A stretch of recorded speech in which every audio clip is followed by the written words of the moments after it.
Ang iba't ibang riders mula Metro Manila at ilang lalawigan sa bigating BMX competition sa Makati City. Nagpapatrol, Dayan Casillejo. Mga flatland riders mula pa sa Nueva Ecija, La Union, Lucena at Metro Manila ang nagpakitang gila sa St. Mary of the Woods Gym sa Makati para sa Project Weapon BMX competition kamakailan. Tunay na isang riding showdown ang naganap at tila di patatalo ang bawat isa. Lahat hataw sa pagmaniobra ng kani-kanilang mga bisikleta. Ito ang flatland riding, ang tinuturing na pinaka-artistic na estilo ng biking. Dito gumagawa ng iba't ibang tricks ang mga rider na tila sumasayaw gamit ang kanilang mga bikes.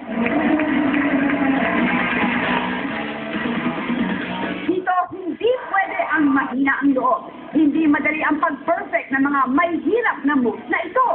Ilang hulog na din ang natikman nila. Para sa kanila, mahulog man, tayo agad at tuloy sa pasikat.